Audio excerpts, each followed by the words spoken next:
freedom fighter.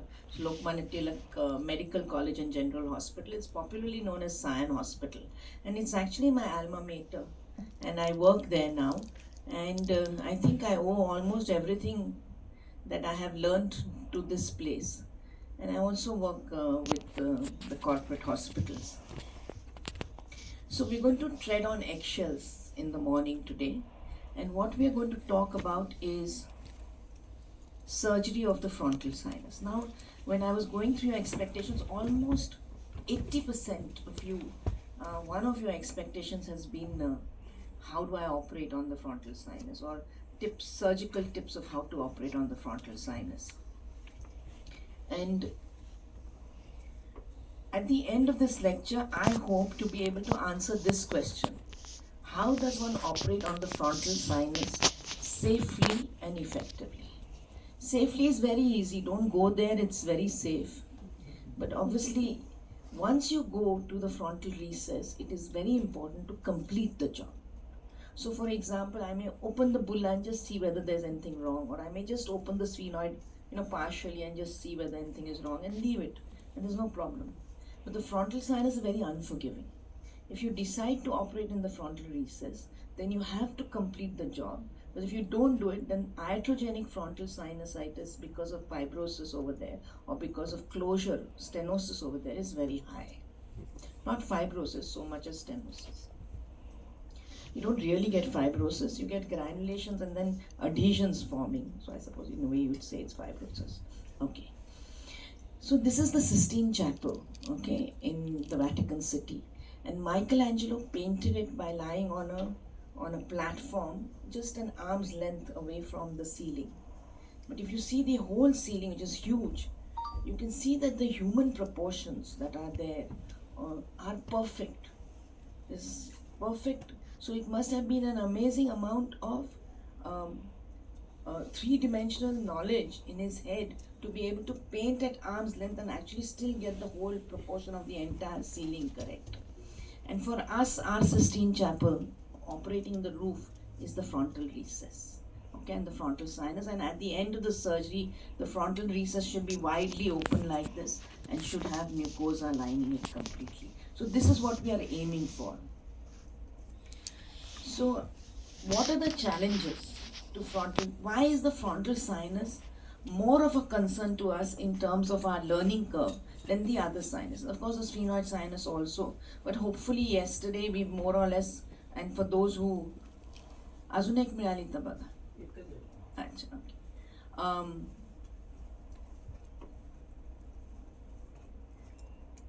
So almost, what are the challenges to, why is the frontal sinus more difficult than the other sinuses? So there are certain challenges. The first is that there is a variable and precarious anatomy.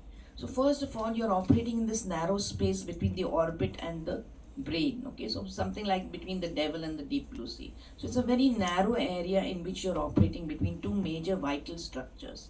And the second thing is, just as our fingerprints are very individualized, none of us have a fingerprint like the other, our frontal recess is also very individual. So you cannot apply, for example, everyone has a frontal sinus, which the opening of the frontal sinus is standard for everyone, either lateral approach or medial approach or whatever. So, or opening the maxillary sinus is standard for everyone, but opening the frontal recess is not standard for everyone. It will vary depending on the frontal outflow tract, what number of cells are there, etc., etc. So it's a very variable anatomy from patient to patient, and so what works in one patient may not work in another patient. So let's just go over the frontal recess anatomy first, the anatomy of the frontal sinus. So the frontal recess, the anterior wall of the frontal recess is the anterior wall of the agar nasi cell. So the agar nasi cell lies within the frontal recess. So the moment you open an agar nasi cell, you are already in the frontal recess. That is what one needs to remember. The posterior wall of the frontal recess is the bulla. So the moment you go beyond the anterior wall of the bulla, you are outside the frontal recess. So opening the agar, you are entering the frontal recess. Going beyond the anterior wall of the bulla, you are going outside the frontal recess. Okay. The medial wall is of course the middle turbinate. The lateral wall is the lamina papyracea. Okay. Now, within the, what is the content of the frontal recess? One of course is the agonized cell, and the other content inside the frontal recess is the uncinate. So the uncinate lies in the middle of the frontal recess. So anterior to the uncinate and posterior to the uncinate, between the uncinate and the bulla, and between the uncinate and the agonized, all that is the frontal recess. Okay. So the uncinate are almost in the middle of the frontal recess. Now, yesterday I told you that if you stand inside the frontal recess, in the osteology lecture we mentioned, that if you stand inside the frontal sinus, then the frontal sinus opening is right at the back. Right? So can you see this? If this is the frontal sinus opening is right at the back. Now, there is no ostium, like you have a maxillary sinus ostium or you have a sphenoid sinus ostium. The frontal sinus doesn't have an ostium. It has an outflow tract. But the narrowest part of that outflow tract, we will, for the purpose of understanding easily, call it the frontal ostium. Okay. Now, if you can see how it's right at the back, so the entire floor of the frontal sinus. So what I said yesterday, that if you see endoscopically, you see the frontal ostium, then the rest of the frontal sinus is all anterior to it. And what you feel anteriorly as you're opening the frontal recess is the frontal beak. And the frontal beak forms the floor of the frontal sinus. So that is one thing. Now what you need to realize is that when the frontal sinus comes towards the frontal ostium, it tapers, it narrows down, and that is called the frontal infundibulum. So the frontal infundibulum, the frontal ostium and the frontal recess together form what is the hourglass, the classical hourglass of the frontal outflow tract.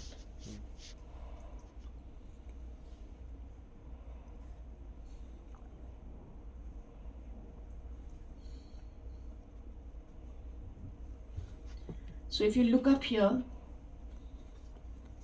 that's the agonized cell. That's the bulla. So this is the anterior wall of the agonized cell. From here to the anterior wall of the bulla is the frontal recess. That's the frontal infundibulum. That's the frontal ostium. And that is the frontal recess. And lying within the frontal recess is the uncinate. Clear? Now the other thing to remember is that if you go anterior, this is again what we spoke about in osteology yesterday, that if the frontal sinus ostium is there, and if you go drill anteriorly, there is no important structure till the skin. So it's very easy to widen the frontal sinus ostium anterior. You may just widen enough for the cells, or you may actually drill out. So that's what the draft procedures are. So you can drill out this frontal beak without any concern of anything of importance being there. But if you go just behind the frontal ostium, if you try to widen it behind or accidentally go behind it, then the first thing which you come across is the cribriform plate here. The cribriform plate, and therefore chances of getting a CSF leak are very, very high. Therefore, what we mentioned a couple of times yesterday, even during dissection, is that the frontal sinus must always be widened. The ostium should always be widened in an anterior direction. That's one thing. The other thing to remember is that medially is the middle turbinate. So we said, what is the boundaries of frontal recess? Medially is the middle turbinate and laterally is the lamina papyracea. So medially where the middle turbinate is, that's where the lateral lamella or the vertical lamella of the cribriform plate is. So you can't go medially. So if you push your instrument medially, you will go through that lateral lamella and cause a leak. Therefore, always it should be directed laterally.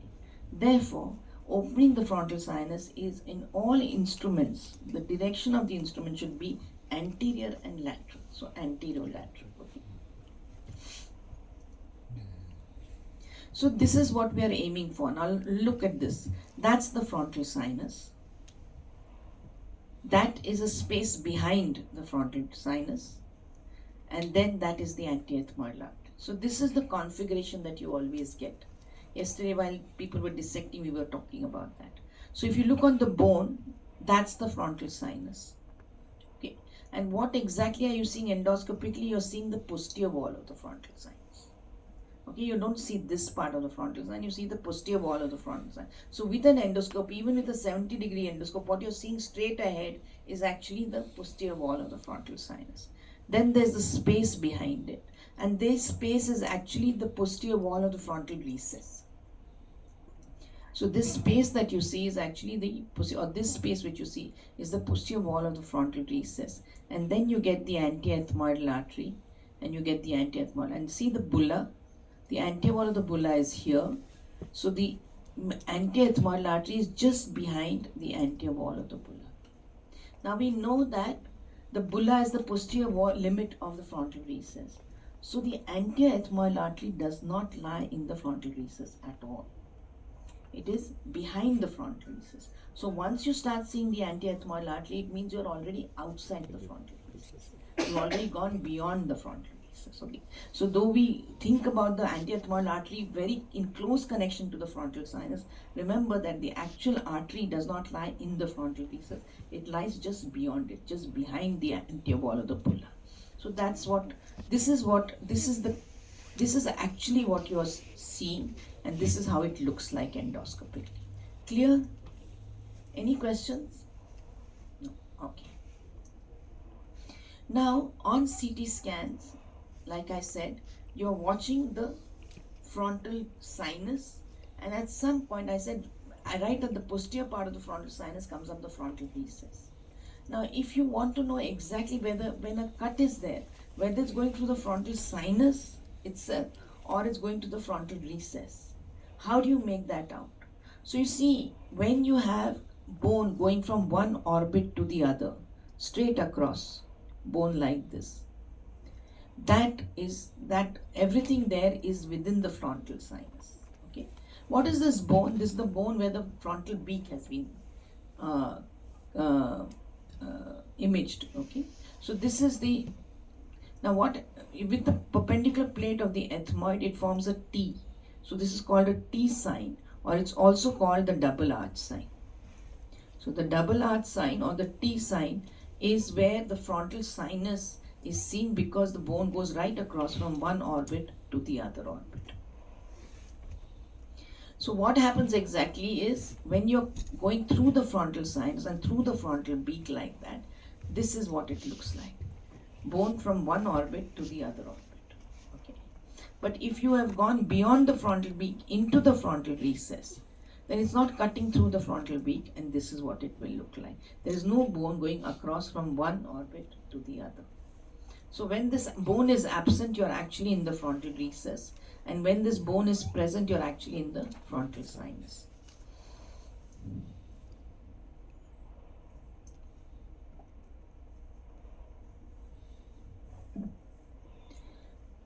Then the other thing that you want to see is whether the frontal recess is narrow or wide.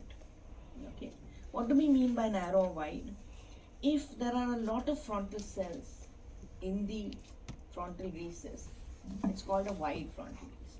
So when I was learning FES, for us, from someone at the generation that I was learning FES, it was actually a journey of discovery. There were no workshops. There was no one to stand behind me and say, okay, ye open karo, ye mat open karo. We were all discovering. So the endoscope was an instrument of not just learning, it was an instrument of discovery. So it was exciting times at that time. And one of the reasons why I continued doing is because we've respected our learning curve. Every time you learned a little more. So, for example, the knowledge that we share in this workshop is something it has taken me almost, or my generation, almost a decade to learn, because we discovered it along the way. So anyway, at that time when we were learning FES, we felt that if there were frontal cells, it was difficult, removing all these cells, finding the frontal sinus and all. Today, if there are frontal cells, we are actually happy. Okay, why? Why is it that? So suppose there's a frontal recess which has no cells compared to one which has a lot of cells. See, the cells are actually pneumatization of the frontal beak. So if there are no cells, this is just an agonist, there are no cells and there's a thick frontal beak, Then at the end of the surgery, when you've completed the surgery, this is the distance between the frontal beak and the cribriform plate. And that is as much as you can open the outflow tract. Unless you drill the beak, which you don't do in regular frontal fist surgery. Okay. So it's a very narrow opening. But if there are a lot of cells pneumatizing the frontal beak, then after removing these cells, this is the width of that drainage outflow tract. So you get much wider drainage outflow tract if there are cells which have pneumatized the frontal beak. Whereas if there are no cells and the frontal beak is not pneumatized, then the drainage outflow tract at the end of your surgery will be much more narrow. So therefore, when you see cells, in fact, if you see that there are no cells and it's a very tight frontal recess, then you have to be a little guarded in your prognosis. You'll also have to be more careful in the post-operative period to make sure that there's no, there's no edema, granulations, etc. So that the frontal outflow tract doesn't close down. Does that make sense? Yeah, okay. So, like I said, that is the frontal beak. And you can imagine that if it is pneumatized, then you have a large outflow tract at the end of it. If it is not pneumatized, there are no cells, then it's a very narrow outflow tract. That is the area of the posterior wall of the frontal sinus leading to the cribriform plate. And again, like I said, this is the distance between these two is what determines how big an outflow tract you will have, okay, at the end of the surgery. Now the next thing we look at, so we've discussed so far the boundaries of the frontal recess, okay, we've discussed a little bit about it. Now we're going to talk about the content, okay, and the first thing that one should see on CT scans when you're going to operate on the frontal recess, on the frontal sinus, is there an agar nasi cell present or not? Some patients have large agar nasi cells, some have agar nasi cells which are almost rudimentary. The reason you need to know whether there is an agar nasi cell is that your approach to the frontal sinus, surgical steps to the frontal sinus differ. If there's a large agar nasi cell, then you will do what is called a trans-agar approach, which means you use the agar nasi cell to find the frontal recess, and it's a more end-on approach, and therefore the need for an angled telescope comes up much later in the surgery. Okay, the trans-agar approach. Now, if there is not an agar nasi cell, then you have to follow the uncinate, and the uncinate, following the uncinate for the frontal sinus, it's a more angled approach, and therefore you will need to use angle scopes much earlier in the surgery. So you see on this side, so how do you find out what is an agar nasi cell? The cell which comes up before the middle turbinate is seen. So before the middle turbinate is seen, if you see a cell, so example in this case, there's no middle turbinate, there's only the inferior turbinate, there's no middle turbinate, but you can see a cell. This is a large agar nasi cell, this is a rudimentary agar nasi cell. So in this case, over here you would need to follow the uncinate to get to the frontal sinus. Over here you'd follow the agar nasi cell to get to the frontal recess. So these are two separate surgical approaches to the frontal sinus. We'll see both of them, we'll discuss both of them, but the key thing is there an agar nasi cell or not? An agar nasi cell and a trans-agar approach is a little easier compared to following the uncinate process. Okay, so we are now talking about the contents of the frontal recess. So we've spoken about the agar, now about the frontal cells, okay. So like I said, if a cell comes up before the middle turbinate is seen, it's an agar nasi cell. Then you get the appearance of the middle turbinate on CT scan. And then if you get a single cell above the agar nasi cell, it's called a type 1 frontal cell. Okay.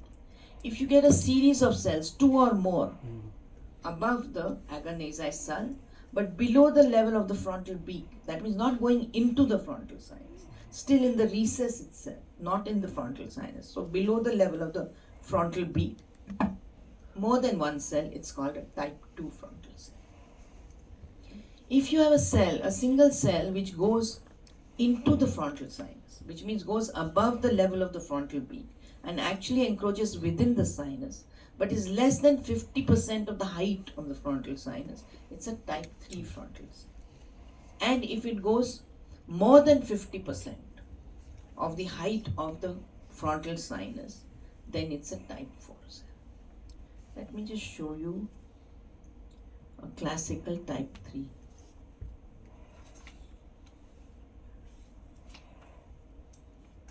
See, this is a type 3 cell. It's gone over the frontal beam. It's gone into the frontal sinus, but it is less than 50% of the height of the frontal sinus. So this is a type 3, and if you imagine that there's a cell going up like that, more than 50% of the height of the frontal sinus, that will be a type 4. Is that clear?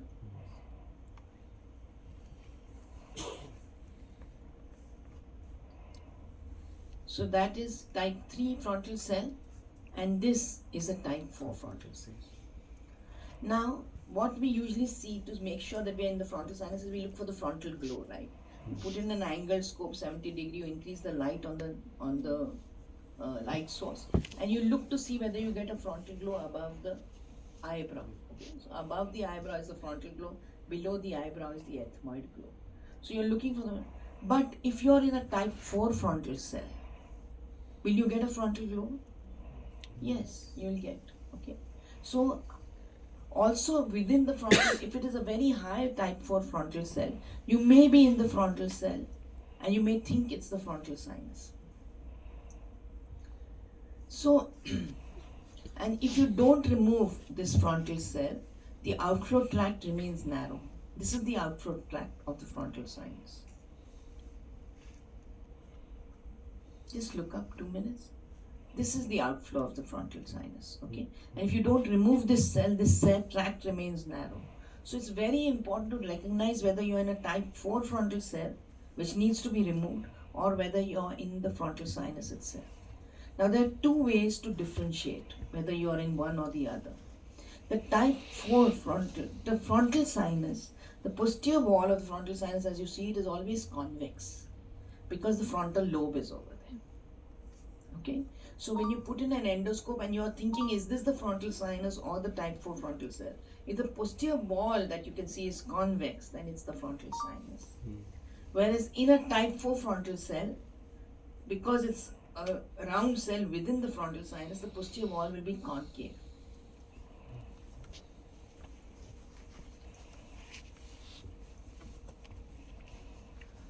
And the second thing is, the frontal sinus has scalloping or hostrations, as we call it, which are absent in the type 4 frontal cell. So on the basis of these 2 things, you will be able to say whether you are in the frontal sinus or in the type 4 frontal cell.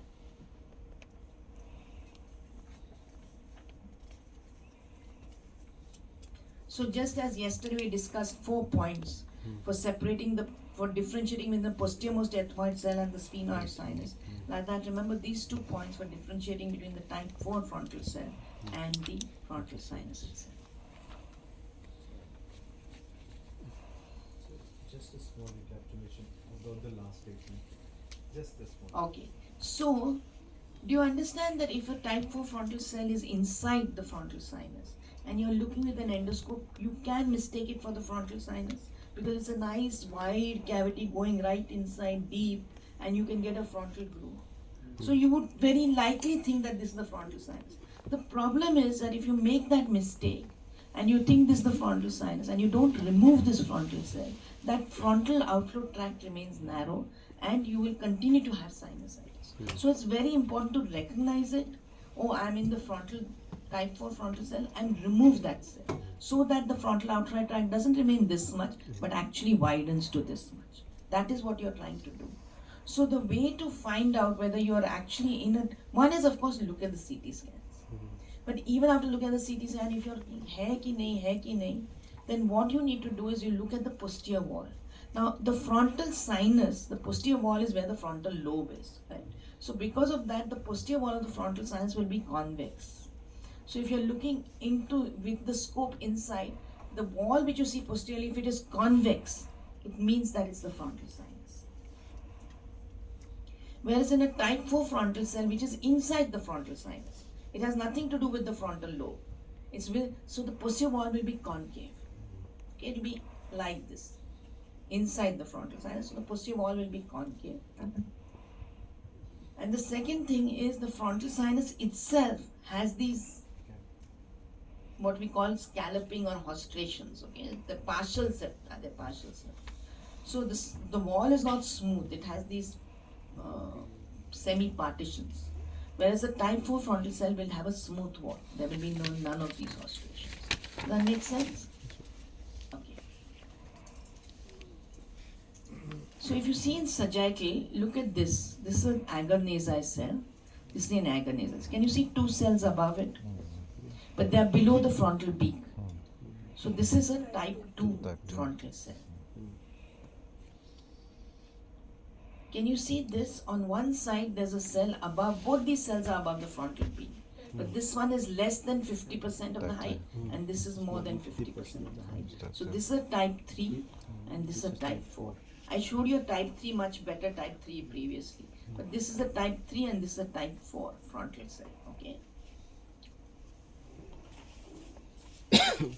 Now,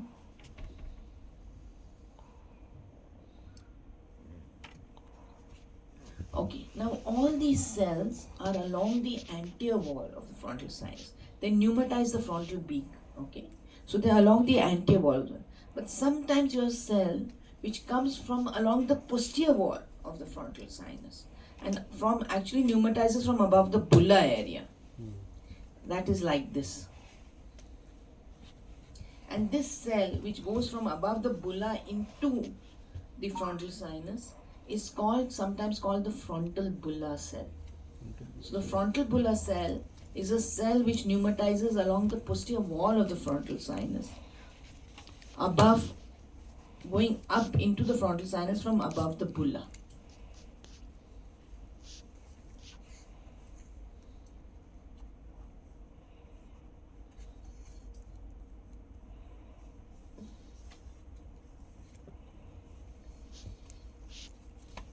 And in a CT scan, sometimes it can be seen as an isolated cell. Now, there are various ways of classifying. Okay, so there's the modified Kuhn's classification. Okay, which is used most now. So there was a classification in which they said the type 4 cell is a loner cell. Means something like this. Now there can never be something called a loner cell because all cells have to ultimately drain into the nasal cavity. Because if you had a loner cell, like form a mucosid, right? So there's nothing such as a. So the two cells which can look like loner cells on CT scan are, one is a frontal bulla cell or a type 4 frontal cell. So either a type 4 frontal cell or a frontal bulla cell in certain cuts in the CT scan can look like a separate loner cell.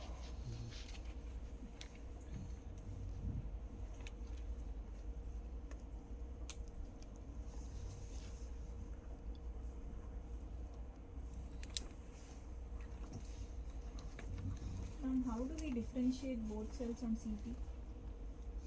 So you need a sagittal section. So on a sagittal section, if you see a cell going along the posterior wall, so on a sagittal you'll see the bulla, right? And you'll also see the agar cell. So if you see a cell going from above the agar up, it's a type 4 frontal cell. If you see a cell going from the bulla and along the posterior wall of the frontal sinus, it's a frontal bulla cell. I think I have a scan. I'll just show you. I think I have a slide of that. And besides all these cells, you have another cell which is between the interfrontal septal can sometimes be pneumatized, and you can get an interfrontal septal cell. Okay, so these are all the different types of cells you can get. Now it's very complicated. Remembering all this is not easy. Every time think ye hai, wo hai. So actually, Peter Wormald came up with a very beautiful description of frontal cells, which is very simple to understand and very, very clear. It makes it very clear if you say. So one is, he said, there's an agar cell, and any cell above the agar but below the frontal beak is a supra-agar cell. So which means type 1 and type 2 frontal cells will be supra-agar cells. And any cell which goes above the frontal beak above the agonizing cell, above the frontal beak into the frontal sinus, like a type 3 or type 4 cell, will be supra-agar frontal cell. Okay, so agar cell, supra-agar cell, or supra-agar frontal cell.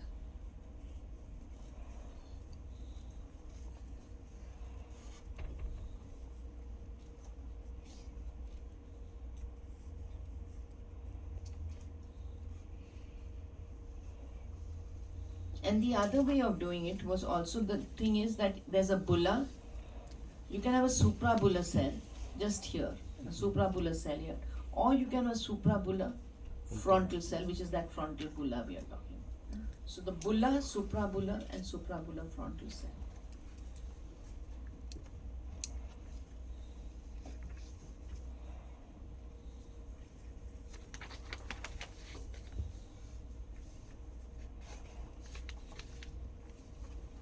So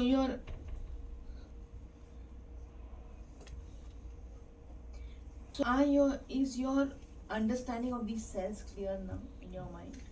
Any questions? Okay.